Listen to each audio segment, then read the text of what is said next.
Un saludo a todos, mi nombre es Cristi Lewis y junto con mi compañero José Machado, en esta oportunidad estaremos presentando un ejercicio para el diseño de una unidad de deshidratación de glicol. El esquema que estaremos siguiendo es que primeramente suministraremos los datos para la resolución del problema, luego procederemos a armar un diagrama de datos del absorbedor, pasaremos a realizar los cálculos para su dimensionamiento y finalizaremos con un diagrama ya completado del absorbedor. La data que se utiliza que es la composición dada para poder calcular las condiciones de operación, el peso molecular, contenido de agua y demás datos necesarios para la resolución del ejercicio, es la que están observando.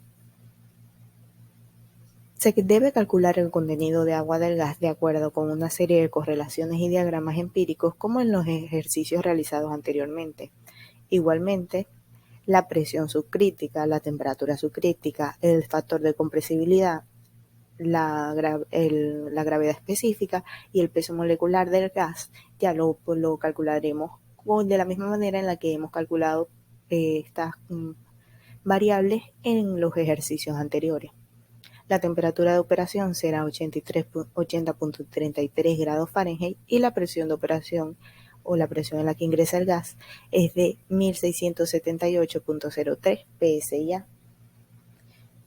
Para el contenido de agua se obtiene un valor de 24.926 libras de H2O por cada millón de pie cúbico normal. De acuerdo a esto, se pretende entonces dimensionar un absorbedor de glicol de platos de válvulas, cuyo diagrama se presenta a continuación, que es el que estamos observando.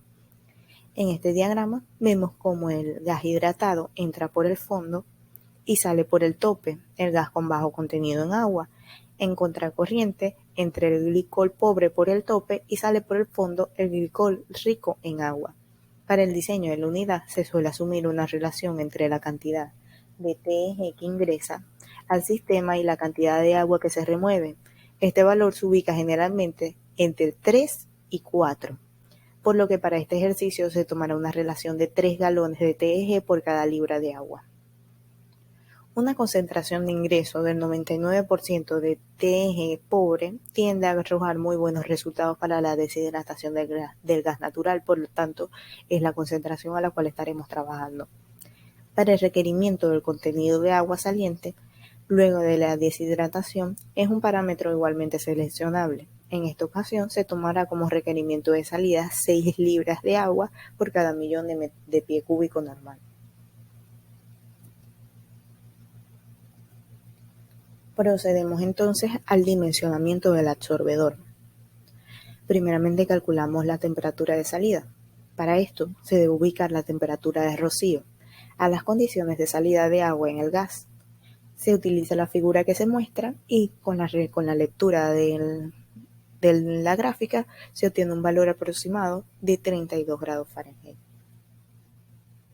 Para la gravedad específica del TG pobre, mediante el uso de la gráfica que se observa, se encuentra para la temperatura de 80,33 grados Fahrenheit una gravedad específica de TG pobre aproximadamente de 1.122. Seguimos con la concentración de TG rico. Para esto, se utiliza la ecuación que se muestra y se calcula la concentración de TG rico.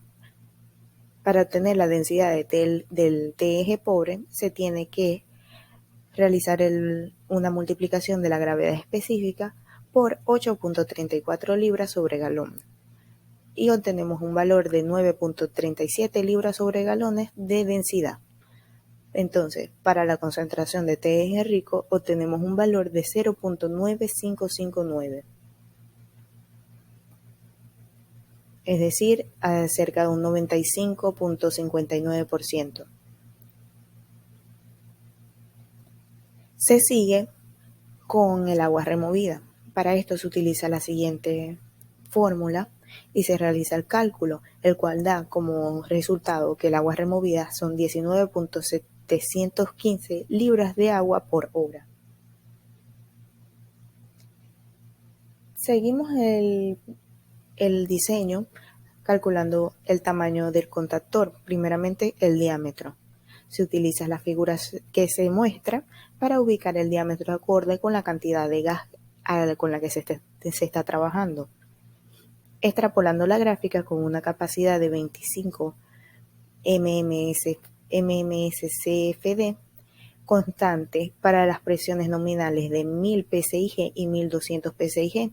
Esto se debe hacer porque los valores de la gráfica y los valores que estamos utilizando, están por fuera de los valores de la gráfica, por lo tanto necesitamos extrapolarla y obtenemos un resultado de 29.33 pulgadas para la presión de operación de 1678 psi.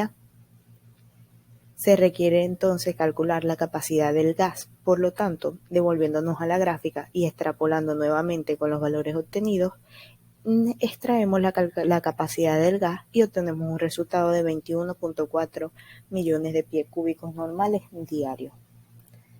Ahora se debe aplicar un factor de corrección para la gravedad específica y para la temperatura, dado que la gráfica está expresada y diseñada por una gravedad específica de 0.7 y una temperatura de 100 grados Fahrenheit.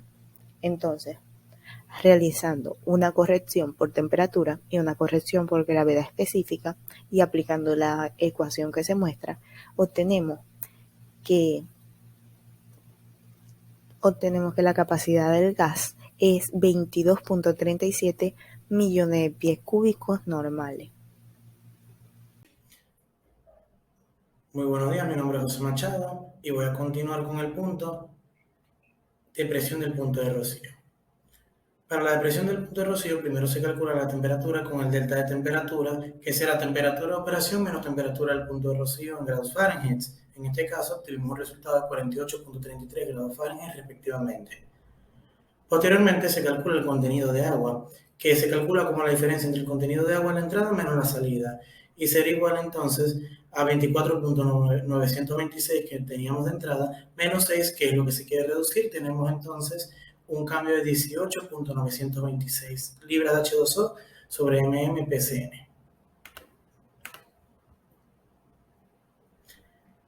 El número de platos se va a calcular en función de los 3 galones que teníamos sobre el delta de la temperatura de rocío o la depresión al punto de rocío. De esta gráfica, entonces, al entrarle, como se puede ver en las diapositivas, obtenemos que el número de platos necesario será de aproximadamente 3.2 gráficos, sujetos a errores gráficos, obviamente. Pero entonces eso se aproxima a 4 platos reales. Proseguimos ahora con la altura. Como podemos ver, tenemos diferentes fórmulas, como por ejemplo, que son estándares, como H2, que es 0.5 pies estándares, o H1, por ejemplo, que es 0.15, multiplicado por el diámetro obtenido anteriormente, y es igual a 0.366 pies. En este caso, una vez calculadas las alturas, tenemos el H sub T, que sería H total, y tenemos un aproximado de 14.42, que se acerca a la norma de 17.5 pies. En la regeneración del glicol, entonces, tenemos como cálculo el cálculo del reconcentrador, que como vemos se calcula en función del contenido de agua, el contenido de agua entrante y el G calculado anteriormente. Y este nos quedará en galones sobre hora, ya que será el flujo de glicol. Luego proseguimos con la carga del hervidor. Esta será simplemente la energía que se debe suministrar para poder alcanzar el objetivo, o en pocas palabras, para disminuir el contenido de agua desde un W inicial de 24.926 hasta 6 galones de agua, o libras de H2O, mejor dicho, como lo estamos denotando. El resultado obtenido del H sub T fue de 127.383.825 BTU sobre hora. Tenemos ahora la regeneración del glicol, exactamente en la parte del cálculo de la columna de absorción, el cual va a ir en función del flujo del reconcentrador, como se mencionó anteriormente, en galones sobre hora, y el L sub W de 3.0 galones de TG sobre libras de H2O. Se utiliza entonces la siguiente gráfica para encontrar el diámetro nominal de la tubería, el cual fue de aproximadamente 5.5 pulgadas, y calculando mediante relaciones geométricas el área para una tubería transversal, se calculó entonces de 23.8 pulgadas cuadradas, con la cual obtenemos 5.5 pulgadas de diámetro. Por cuestiones de operación en una planta, normalmente se aproxima a 6. Seguimos ahora con el área del rehervidor, el cual será igual a la carga del rehervidor sobre 7000 BTU sobre hora por pie cuadrado. Una vez sustituida en la ecuación, tenemos un resultado de 18.2 pies cuadrados respectivamente.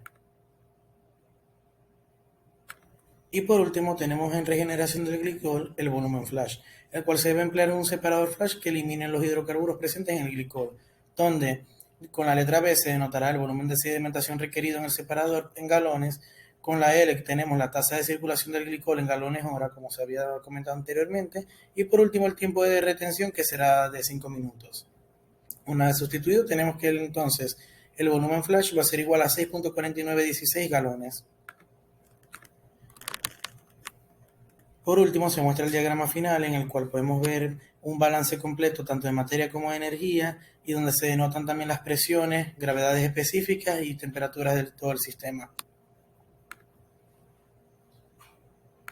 En conclusión, se ha logrado diseñar un absorbedor para deshidratar glicol, cuyo objetivo será disminuir la cantidad de agua presente en el mismo desde 24.926 libras de H2O hasta 6 libras de H2O aproximadamente, para el cual se determinó que el equipo debe constar con 4 platos o 4 tapas reales de un contactor de 29.3 pulgadas nominales a la presión de operación y 14.42 pies de alturas, el cual por norma será llevado hasta 17.5 pies. Para lograr dicho objetivo debe emplearse inicialmente una solución de glicol al 99%, para que éste remueva exitosamente el contenido de H2O en la muestra de gas. De igual manera, se calculó la velocidad de flujo necesaria para la regeneración de glicol rico en agua, el cual debe ser sometido a un proceso flash para remover también las impurezas de hidrocarburos presentes.